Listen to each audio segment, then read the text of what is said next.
Contoh yang kedua ini, apabila Muhammad datang itu tidak dikatakan mufid. Jadi mufid itu ya di sini dijelaskan ya sunu sukutul mutakallimi alaiha. Orang yang berbicara terus diam maka diamnya tuh baik. Bismillahirrahmanirrahim. Assalamualaikum warahmatullahi wabarakatuh. Alhamdulillah wassalatu wassalamu ala Rasulillah nabiyina Muhammadin wa ala alihi wa sahbihi ajma'in, amma ba'du. Baik teman-teman sekalian, gimana kabarnya? Ya semoga sehat selalu dan baik-baik saja ya. Insya Allah di video ini kita akan melanjutkan kembali ya pembahasan kita dari kitab At-Tuhfatul Washabiyah fi Tashili Matnil Ajurumiyah yang ditulis oleh Syekh Ahmad Ibn Thabit Al-Washabi hafizahullah ta'ala. Ya, di video sebelumnya kita sudah membahas tentang muqaddimatun fi ilmin nahwi atau pendahuluan dalam ilmu nahwu. Ya, maka pada kesempatan kali ini insya Allah kita akan ya membahas ya materi baru, yaitu ta'riful kalam, definisi kalam. Ya, kalam yang dimaksud di sini adalah kalam menurut ahli nahwu. Ya, kalam menurut ahli nahwu. Bukan kalam menurut ahli bahasa secara umum. Ya, karena di sana ada perbedaan ya, teman-teman. Ada perbedaan antara kalam menurut ahli bahasa secara umum dan kalam menurut ahli nahwu. Ya, kalau menurut ahli bahasa secara umum, yang dimaksud dengan kalam adalah sesuatu yang dapat memberikan faedah kepada orang yang menyimaknya. Ya, baik itu menyimak dengan pendengaran atau dengan penglihatan. Dia mendengar, dia melihat, dan dia mendapatkan faedah dari yang didengar dan dari yang dilihatnya. Ya, maka itu disebut dengan kalam. Ya, menurut ahli bahasa secara umum. Tapi menurut ahli nahwu, ya, itu belum dikatakan cukup. Ya, atau belum cukup untuk dikatakan ya sesuatu sebagai kalam. Ya, karena menurut ahli nahwu sesuatu dikatakan kalam yaitu harus memenuhi 4 syarat, yaitu lafadz, ya, murakkab, mufid, dan maudhu'un bil wad'il arabi. Ya, apa maksud dari 4 hal ini? Insya Allah akan kami jelaskan di video ini. Simak terus video ini sampai selesai.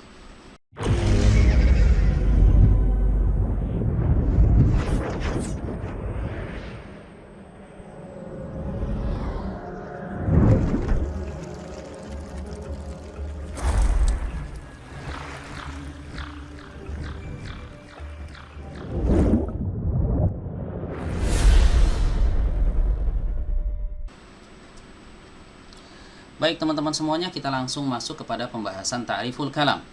Ya.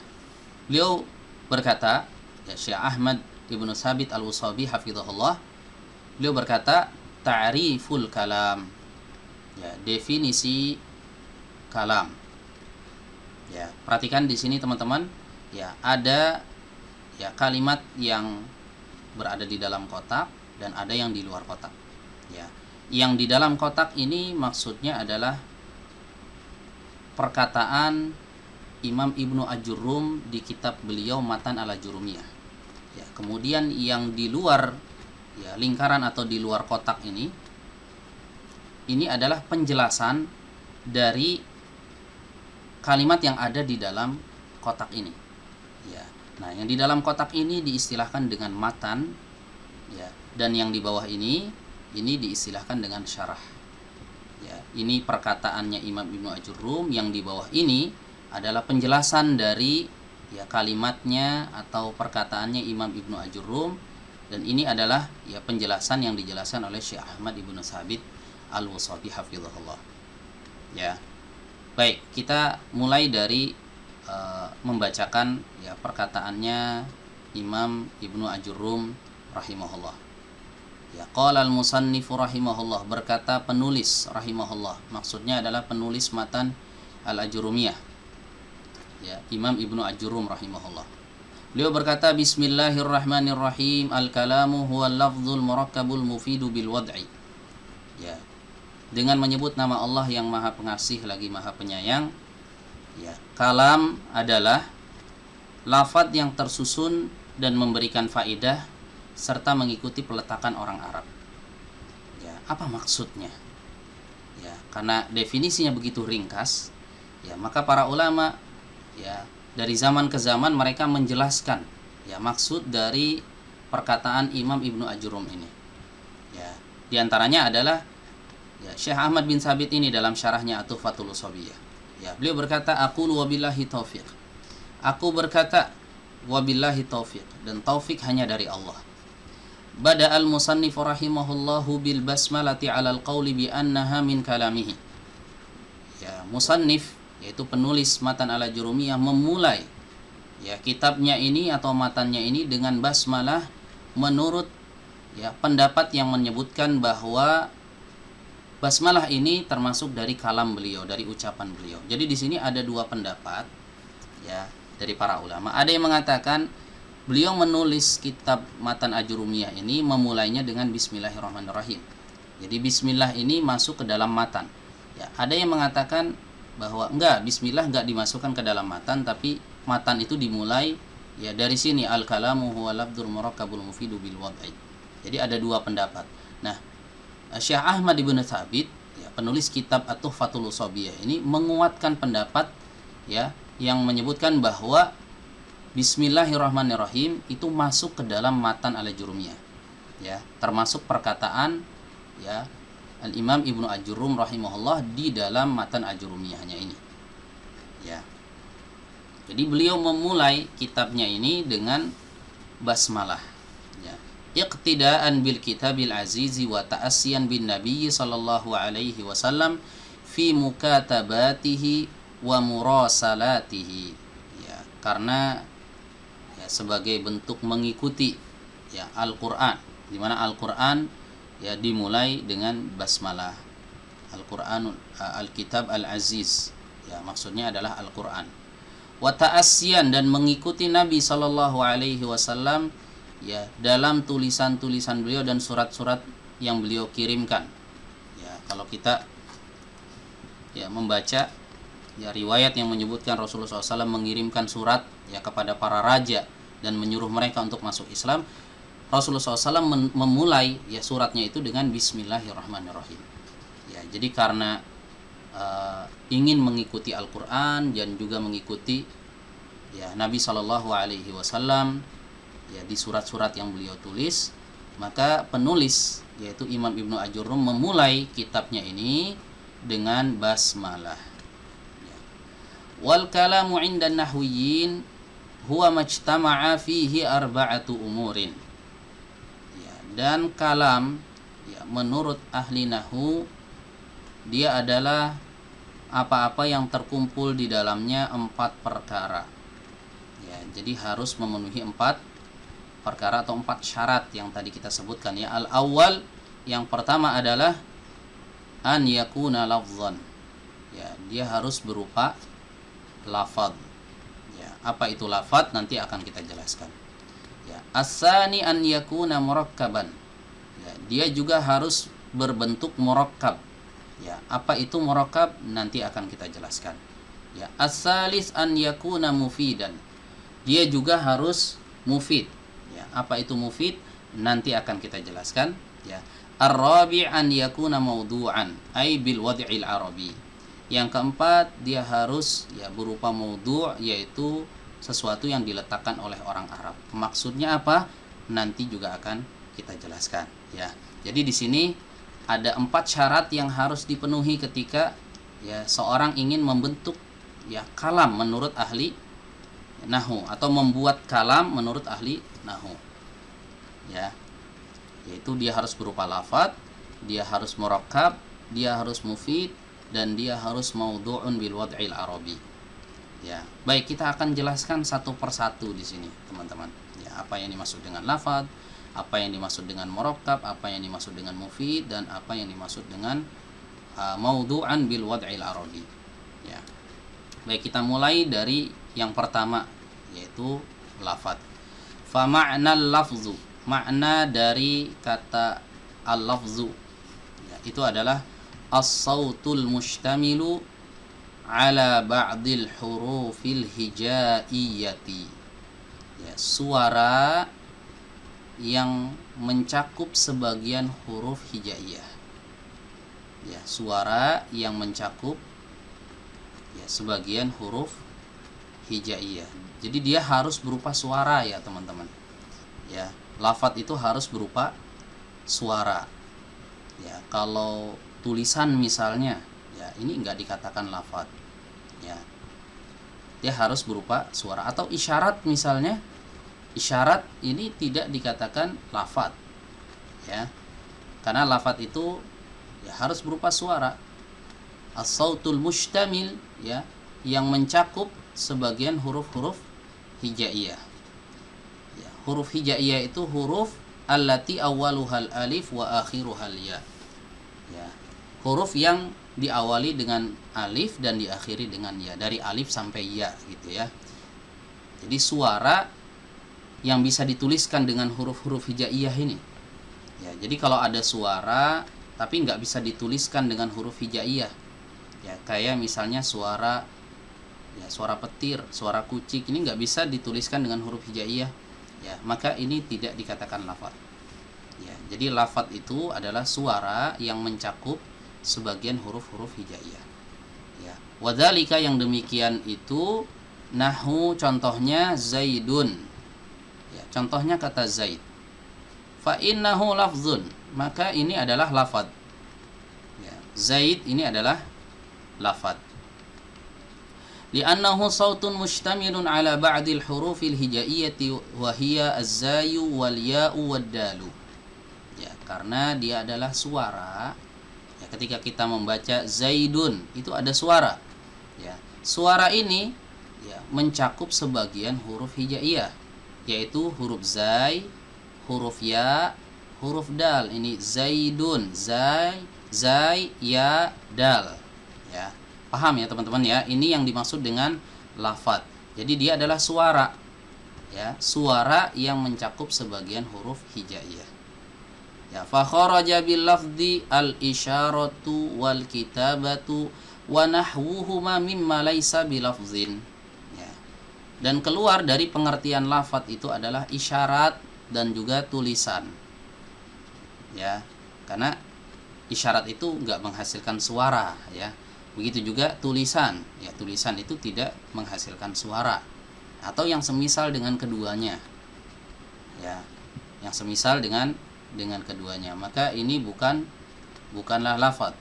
Ya, fala tusamma kalaman inda nuhati, maka tidaklah ini dikatakan kalam yang menurut ahli nahwu.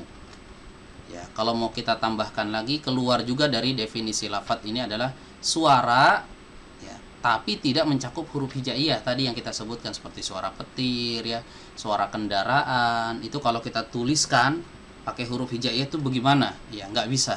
Maka ini juga tidak termasuk ke dalam makna lafadz. Ya. Baik, kita lanjutkan. Wa ma'nal murakkab. Yang kedua adalah murakkab. Jadi syarat pertama itu lafadz, udah paham kita tuh ya. Sekarang kita masuk ke syarat yang kedua. Ya, syarat ya sesuatu dikatakan kalam menurut ahli nahwu.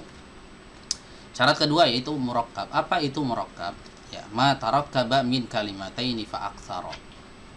Ya, murakkab itu adalah kalimat yang tersusun dari dua kata atau lebih. Ya, harus tersusun dari dua kata atau lebih. Ya, nahwu contohnya adalah safara Muhammadun. Ya, Muhammad bersafar. Ya, safar itu melakukan perjalanan jauh, ya. Jadi Muhammad melakukan safar, ya, atau melakukan perjalanan jauh, ya. Ini contoh pertama. Ya, contoh kedua, wal ilmu khairu tijaratin. Ya, ilmu adalah sebaik-baiknya perniagaan. Ya, perhatikan di sini teman-teman. Ya, ini terdiri dari dua kata. Yang ini terdiri lebih dari dua kata. Ya, jadi yang dimaksud dengan murakkab itu harus tersusun dari dua kata atau lebih. Ya, berarti yang kurang dari satu kata, ya, yang kurang dari dua kata, maaf. Yang kurang dari dua kata itu satu kata berarti, ya. Maka itu tidak disebut, ya, murakkab. Ya, kayak kata Zaidun misalnya. Zaidun ini dia masuk ke dalam lafadz tapi dia tidak murakkab. Ya, dia tidak murakkab karena dia hanya satu kata saja. Ya, kecuali ada kata ya sebelumnya, misalnya ya safaro Zaidun gitu ya. Zaid melakukan safar, baru dikatakan dia murakkab. Paham ya teman-teman ya? Nah, ini yang dimaksud dengan al-murakkab. Ya. Ya, fal mitsalul awwalu lafzun murakkabun min kalimataini. Ya, contoh yang pertama tadi itu adalah lafaz dan juga murakkab, ya, yang tersusun dari dua kata. Ya. Kata yang pertama al-ula, yang pertama adalah safaro, ya. Wasaniyati Muhammadun, dan kata yang kedua adalah Muhammad. Jadi safaro Muhammadun. Safaro itu kata pertama, lafaz ya. Muhammadun juga kata, ya, berupa lafaz, dan dia kata yang kedua. Ya. Ini contoh yang pertama. Wal misalu tsani, contoh yang kedua, lafzun murakkabun min salasi kalimatin. Ya, lafaz yang tersusun dari 3 kata. Ya. Ya, contoh yang kedua yang mana? Yang ini ya. Nah, ini. Al ilmu khairu tijaratin. Ya, ilmu adalah sebaik-baiknya perniagaan. Ya. Ini contoh yang kedua. Ini tersusun dari tiga kata. Al-ula, kata yang pertama adalah al-ilmu. Ya. Wasaniyati, kata yang kedua adalah khairu. Wasalisati, ya, kata yang ketiga adalah tijaratin. Ya, jadi ada 3 kata di sini ya teman-teman ya. Ada al-ilmu, ada khairu, ada tijaratin. Ya, ini yang dimaksud dengan murakkab. Ini yang dimaksud dengan murakkab. Tersusun dari 2 kata atau lebih. Ya, 2 kata atau lebih, 3 kata, 4 kata, 5 kata, dan seterusnya. Tapi kalau kurang dari 2 kata, ya, maka ini tidak dikatakan murakkab. Ya. Fa kharaja bil murakkabi al mufrad. Maka keluar dari pengertian murakkab itu adalah al mufrad, yang tunggal. Ya, contohnya Zaidin. Nah, Zaid. Ya, Zaid ini kan cuma 1 kata. Ya, fala yuqala lahu kalaman inda an-nuhati. Ya, maka tidak dikatakan ia sebagai kalam menurut ahli nahwu. Ya, bisa ya difahami teman-teman ya. Jadi ini syarat yang kedua, harus murakkab. Ya, harus tersusun dari dua kata. Baik, kita masuk ke syarat yang ketiga, wa ma'na al-mufid. Syarat yang ketiga adalah mufid. Makna dari al-mufid, apa yang dimaksud mufid ini? Dia di sini mengatakan ma afada faidatan tammatan yahsunu sukutul mutakallimi 'alaiha. Ya, apa yang memberikan faidah sempurna, yang mana orang yang berbicara, ya, baik, ya, untuk diam, ya, ketika selesai membicarakan hal tersebut. Maksudnya bagaimana? Ya, di sini dijelaskan lagi ya. Ya, bihaitsu la yabqa sami'u muntaziran li syai'in akhara. Ya, di mana, ya, ucapannya ini tidak membiarkan orang yang mendengarnya itu menunggu, ya, sesuatu yang lain. Itu dikatakan mufid. Ya. Jadi, ya, ketika seorang berbicara, ya, dengan satu ucapan, kemudian ada orang lain yang mendengar, ya, orang ini diam, ya, orang yang berbicara diam, orang yang mendengarnya juga tidak nunggu-nunggu sesuatu yang lain. Ya, misal kalau saya katakan begini, ya, Muhammad datang, ya, Muhammad datang, ya, orang yang mendengar diam ketika, ya, saya diam, ya, dia tidak menunggu-nunggu sesuatu yang lain. Tapi kalau saya katakan apabila Muhammad datang, ya, apabila Muhammad datang, orang yang mendengarnya menunggu-nunggu. Ini kenapa ini? Mau ada apa ketika Muhammad datang ini? Ya, dia menunggu-nunggu sesuatu. Nah, contoh yang kedua ini, apabila Muhammad datang, itu tidak dikatakan mufid. Jadi mufid itu, ya, di sini dijelaskan, ya, sunu sukutul mutakallimi 'alaiha. Orang yang berbicara terus diam, maka diamnya itu baik. Ya.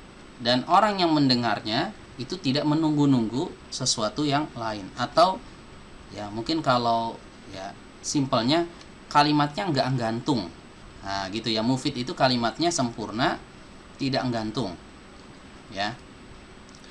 Nah, di sini beliau memberikan contoh nahwu, contohnya hadara Zaidun. Ya, Zaid telah hadir. Ya, ini fahadal kalamu mufidun. Ini adalah ya ucapan yang mufid.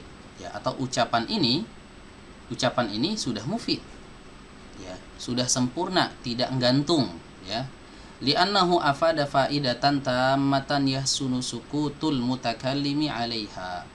Ya, kenapa? Karena kalimat ini sudah memberikan faedah yang sempurna. Orang yang berbicara dia diam di situ, maka diamnya itu baik. Wahiyal ikhbaru bihuduri Zaidin. Ya, faedahnya apa? Faedahnya adalah pengabaran tentang datangnya si Zaid atau hadirnya si Zaid. Si Zaid telah hadir, ini kan pengabaran, ya. Dan pengabarannya ini ya, atau informasi ini ya diterima oleh orang ya dengan sempurna. Ya, orang yang mendengarnya itu nggak nunggu-nunggu sesuatu yang lain. Ya. Fa innas sami'a idza sami'a dzalika la yantadhiru syai'an akhara. Ya.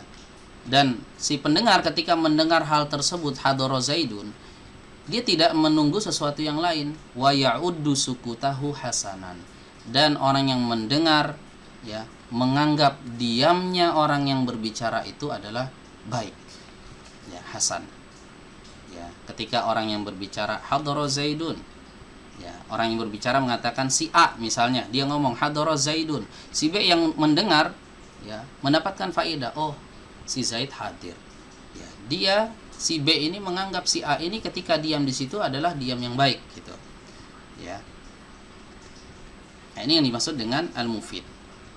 Ya, kalimatnya enggak gantung, ya, bahasanya begitu biar simpel ya. Kalimatnya enggak gantung, enggak menyisakan sesuatu yang ditunggu-tunggu oleh pendengar.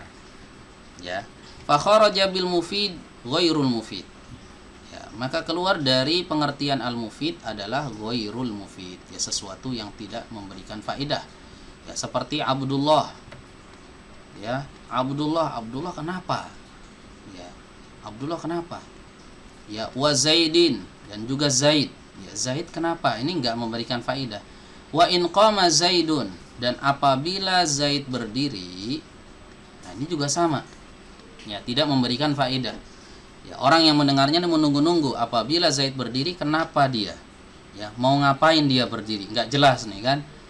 Ya, bagus enggak ketika seorang pembicara dia berhenti di situ? Enggak bagus. Itu yang dimaksud ya yahsunu sukut al-mutakallim 'alaiha. Ya, baiknya ya seorang pembicara berhenti di situ, itu maksudnya yaitu ya orang yang mendengarnya tidak menunggu-nunggu sesuatu yang lain. Ya, ketika pembicara ya orang yang berbicara mengatakan wa in qama Zaidun, ya, dan apabila Zaid berdiri, terus dia diam di situ, maka diamnya itu bukan sebuah kebaikan. Ya, karena masih menyisakan sesuatu yang ditunggu-tunggu oleh pendengarnya. Wa nahwu dzalika mimma la faidata fihi, dan yang semisalnya yang tidak ya memberikan faidah di dalamnya. Nah, jadi seperti itu teman-teman ya. Ini syarat yang ketiga ya. Kalimatnya itu enggak boleh menggantung. Ya. Jadi kita ulang ya, tadi syarat yang pertama adalah lafaz. Ya, kemudian yang kedua adalah syarat yang murakkab, ya tersusun dari dua kata, kemudian yang ketiga, syarat yang ketiga adalah mufid, yang memberikan faidah. Ya, memberikan faidah maksudnya di sini tidak gantung kalimatnya. Ya. Oke, kemudian syarat yang keempat yang terakhir, wa ma'nal wad'il arabi. Ya, makna dari al-wad'ul arabi, dia harus mengikuti wad'nya orang Arab. Apa yang dimaksud dengan wad'nya orang Arab atau peletakannya orang Arab? Ya. Di sini beliau jelaskan antakunal alfadzul lati natakallamu biha minal alfadzil lati wada'athal arabu liddalalati ala ma'nan minal ma'ani. Lafaz yang digunakan ya oleh kita untuk berbicara dengannya itu adalah harus lafaz yang digunakan oleh orang-orang Arab untuk menunjukkan terhadap suatu makna dari ya makna-makna yang ada. Jadi harus berbahasa Arab. Ya, intinya begitu, harus berbahasa Arab. Ya. Jadi sebanyak apapun kita ngomong, misalnya pakai bahasa Indonesia lah, kayak saya sekarang ini ya, saya ngomong pakai bahasa Indonesia, teman-teman mendengar ya ucapan saya dan memahami ya ucapan saya. Menurut ahli bahasa Arab secara umum ini kalam, tapi menurut ahli nahwu enggak, karena kalam itu harus disyaratkan pakai bahasa Arab ya. Paham ya teman-teman ya, ya harus menggunakan bahasa Arab ya. Baik, nahwu contohnya di sini beliau membawakan contoh koma masalan ya, seperti kata koma. Koma artinya berdiri ya. Ya. Dia telah berdiri. Koma artinya dia telah berdiri. Ya, fa innahu lafzun arabiyyun ja'alathul arabu dalan ala ma'nan. Ya. Lafaz koma ini, ya, koma ini adalah lafaz bahasa Arab. Ya, orang Arab ya menjadikan lafaz koma ini ya, sebagai lafaz yang menunjukkan kepada suatu makna. Apa makna yang terkandung dalam koma ini? Wa huwal qiyamu fi zamanil madhi, yaitu berdiri di waktu lampau. Ya, past tense kalau dalam bahasa Inggrisnya ya. Dia berdiri, tapi berdirinya ini di waktu yang sudah berlalu, yang sudah lewat. Nah, jadi koma ini mengikuti ya al-wad'ul arabi ini. Ya, bahasa yang digunakan oleh orang Arab untuk mengungkapkan ya makna-makna ya dari makna-makna yang ada ya. Ya, contoh lain misalnya Zaidun ya. Zaidun kata beliau di sini fa innahu lafzun arabiyyun ja'alathul arabu dalan ala ma'nan. Ya. Dia adalah lafaz yang digunakan oleh orang Arab ya untuk menunjukkan suatu makna. Zaid ini adalah lafaz yang dipakai sama orang Arab untuk menunjukkan ya suatu makna. Apa makna si Zaid ini? Wa huwa dzatul lati wudi'a 'alaiha lafzu Zaidin. Ya, dia adalah zat yang diletakkan padanya atau dilekatkan padanya lafaz Zaid.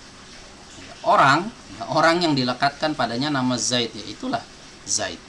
Ya, fa idza qulta qama Zaidun, maka ketika engkau katakan qama Zaidun, Zaid telah berdiri ya, kunta qad ista'malta kalaman arabiyan ista'malathul arabu fi kalamihim, maka engkau sudah menggunakan ya suatu ucapan ya, yang berbahasa Arab yang digunakan oleh orang Arab dalam ucapan-ucapan mereka. Itu yang dimaksud dengan al-wad'ul arabi. Intinya harus berbahasa Arab nih, syarat yang keempat ini ya, harus menggunakan bahasa Arab. Ya, fa kharaja bil wad'il arabi, maka keluar dari pengertian al wad'ul arabi ini atau peletakan orang Arab ini kalamul ajam ya, ucapannya orang-orang non Arab kat Turki wal barbari wa nahwihima ya, seperti bahasa Turki ya, bahasa barbar ya, bahasa yang selain keduanya ya, bahasa Indonesia, bahasa Jepang, bahasa Jawa ini enggak dikatakan kalam ya oleh orang Arab karena enggak memenuhi syarat keempat. Syarat keempat harus berbahasa Arab ya. Fala yuqalu lahu kalamun inda nuhah ya, maka tidaklah dia dikatakan kalam menurut ahli nahwu ya. Baik, paham ya teman-teman ya, ini 4 syarat yang harus dipenuhi ya agar sesuatu itu dikatakan kalam menurut ahli nahwu ya. Baik, kemudian di sini beliau membawakan satu contoh yang ya, contoh ini mengumpulkan ya 4 perkara ini ya, 4 syarat tadi itu sudah terpenuhi ya. Contohnya apa sih, kalimat seperti apa yang sudah memenuhi 4 syarat ya. Nah, di sini beliau katakan mithalul kalamil jami'i lil umuril arba'ati qauluka ya. Contoh kalam yang mengumpulkan ya 4 perkara ini adalah ucapanmu, yanjahul mujtahidu ya. Mujtahid itu ya telah berhasil atau berhasil gitu ya. Mujtahid itu ya berhasil ya. Ini kalimat yang sudah mengumpulkan ya 4 syarat tadi ya. Baik, kita baca lagi ya penjelasan beliau ya. Wa qauluhu ta'ala, dan firman Allah Subhanahu wa taala, ista'inu bis sabri was salati ya, mintalah tolong kalian dengan sabar dan sholat. Ini juga sama ya, kalam yang sudah mengumpulkan 4 syarat tadi ya. Fakullu wahidin min hadzainil mithalaini yusamma kalaman fi istilahin nuhati. Ya. Maka ya, masing-masing dari dua contoh tadi ya, maka ini dikatakan kalam ya menurut ahli nahwu. Ya, dua contoh yang dimaksud ini tadi ya, yanjahul mujtahidu dan juga ista'inu bis sabri was salati. Ya, ini keduanya adalah kalam ya menurut ahli nahwu. Ya, li'annahu jama'al umural arba'ata. Karena dia mengumpulkan ya 4 perkara tadi atau 4 syarat tadi. Apa saja? Masih ingat ya? Fahuwa lafzun, dia adalah lafaz. Ini kan lafaz tuh ya, suara yang tersusun dari huruf hijaiyah ini kan. Ya, li'annahu sautun mustamilun ala ba'dil hurufil hijaiyati. Ya. Nah, dia adalah suara yang terkumpul padanya sebagian huruf hijaiyah. Enggak mesti semua huruf hijaiyah, sebagiannya ya. Sebagian huruf hijaiyah. Ya. Kemudian murakkab, syarat yang kedua, litarakku bihi min kalimataini au aktsara. Ya. Karena dia tersusun dari 2 kata atau lebih. Nah, lihat di sini teman-teman ya, yanjahul mujtahidu. Nah, yanjahu ini 2 kata ya, yanjahu al mujtahidu. Ya, 2 kata atau lebih. Ini juga sama, ista'inu bisobri was sholati. Ini banyak banget nih, panjang ya. Nah, ini udah jelas nih, murakkab ya, dia tersusun dari 2 kata atau lebih. Wa mufid ya. Yang ketiga, syarat yang ketiga mufid, dia memberikan faedah, enggak gantung kalimatnya. Ya, li annahu afada faidatan tamatan yahsunu sukutu 'alaiha. Ya, karena dia yang memberikan faedah yang sempurna dan diamnya si pembicara di situ adalah ya, sebuah kebaikan. Ya, ista'inu bis sabri was shalah, minta tolonglah kalian dengan sabar dan salat. Selesai ya. Ini kalimat sempurna. Ya, kecuali berhenti di sini. Minta tolonglah kalian dengan apa? Nah, ini kan gantung. Nah, ini enggak dikatakan mufid kalau berhenti di sini, tapi kalau kita selesaikan ista'inu bis sabri was shalah, maka ini menjadi mufid. Ya. Kemudian yang terakhir wa maudhu'un bil wad'il arabi, yaitu menggunakan bahasa Arab ya. Di annahu mimma sta'malathul arabu fi kalamiha ya. Karena ya, ini ya, 2 contoh ini tadi ya, anjahul mujtahid, kemudian ista'inu bis sabri was shalah. Ya, ini adalah kalimat yang biasa digunakan oleh orang Arab di ya pembicaraan mereka. Artinya ini berbahasa Arab ya, bukan ya bahasa non Arab ya. Baik, kita tarik kesimpulan di sini teman-teman dari yang sudah kita baca. Jadi kesimpulannya ya, kalam ya menurut ahli nahwu ya, itu adalah sesuatu yang mengumpulkan 4 poin ya, yaitu yang pertama adalah lafaz atau suara yang tersusun dari sebagian huruf hijaiyah gitu ya.